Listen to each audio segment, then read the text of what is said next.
Tucker Carlson is doing some of the most important commentary on TV these days during this time when journalists, when the news should be really powerful and really matter. Tucker's thoughts are mattering. Tucker's thoughts are worthwhile. A lot of the other stuff you're hearing is just complete, just either repetitious or it's worthless garbage. Oh, the Navy ship's never going to arrive in New York. Yeah, MSNBC? I looked at it when it did arrive 2 days ago. So there we have it. But let's get into this situation with China here. I believe, and look, you won't really be able to tell me if I'm right or wrong about this for years. So this is one of these predictions where I'll tell some of you, hopefully you'll still be listening. Hopefully we'll have millions of people listening to this show in years. And I'll tell you that I said this. People will look back at this as the beginning of the great struggle between the U.S. and China for global hegemony. And it's going to bring us very close. I'm not saying in a year. I'm not even saying in next 2 or 3 years, next 5 to 10 years. It's going to bring us very close to a shooting war with China because the Chinese Communist Party is not going to go down without a fight. And because this now shows us that what happens in China is not in any way cordoned off from the rest of the world in a whole bunch of contexts. You know, they've been engaged in this unceasing theft of intellectual property from the United States for decades now. And we've been trying to help them. Our approach has been, let's make a better, more prosperous, happier, healthier China in every way that we can. Let's be good neighbors. That's always America's view, right? Let's try to be good neighbors when we can. Sometimes we have to invade places and there's bombs dropped, and I understand that. But with China, we were trying to do right by the Chinese government and be good trade partners and all the rest of it. What China's done is, yeah, they've sold us a lot of cheap stuff to make their own country a lot wealthier, but they've also been stealing intellectual property and engaged in really nefarious activity for a long time. Okay. Tucker got into the situation of the virus.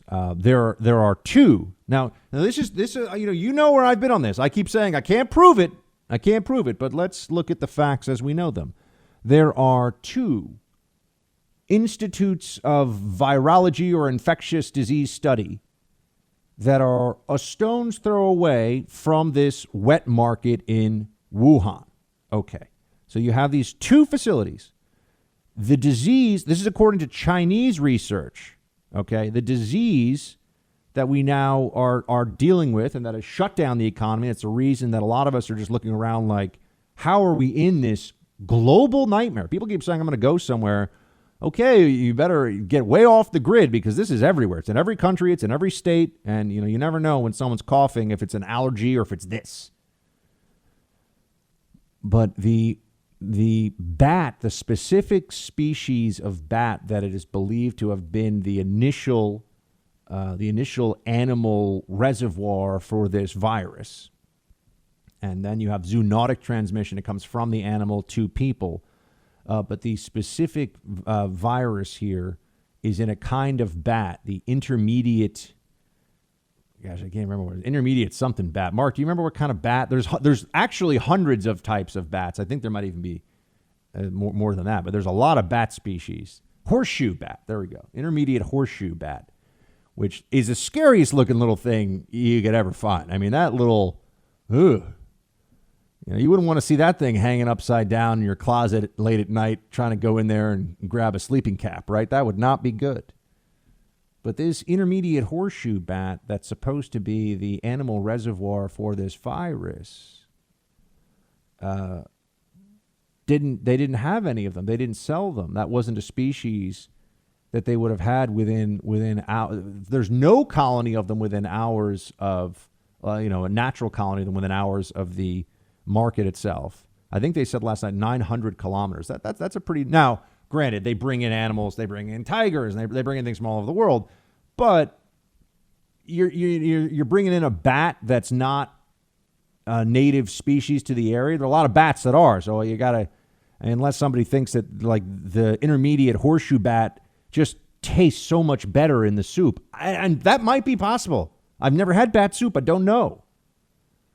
But it seems fishy, doesn't it? It seems a bit strange that you'd have the intermediate horseshoe bat not living within 500 miles or so. I mean, that's a rough calculation, but whatever 900 kilometers is, it's like 6 or 709. If I could, read a 10K and do math, I probably wouldn't be working in media. So a little bit of honesty there. But here's the truth. You look at the species of bat and you say, hold on a second. They don't have any near there. And they were studying those bats in these two virology institutes, whatever they're called specifically, these two infectious disease institutions, one of which at least is known to have released viruses that it was studying in the past into the general population. So that's already happened. Now, I don't think that China intentionally let this thing out. Not yet. Meaning, that maybe down the line they were thinking about it. But now that we see how this works, now that we see the reality here, imagine the strategic advantage the biological warfare agent would give you, because this is a weapon that could be completely... Now, to be clear, I do not think that the Chinese did this purposefully. I do think, I know that it came from China, obviously, and I do think there's a high possibility, maybe even now at probability, that it was being studied and got out of one of these labs, which would also explain at some level the completely corrupt and insanely irresponsible approach of the Chinese government. It's one thing if you have a virus that pops up somewhere, okay, we didn't know how bad it was. But if the virus is the result of your faulty government labs, think about not that the Chinese people could sue the Chinese government, think about the liability there. Hey, Team Buck, thank you so much for watching The First on YouTube. If you like this video, please click that little thumbs up button so then it will log as liked. And also, if you want to see more great content from The First, please click subscribe.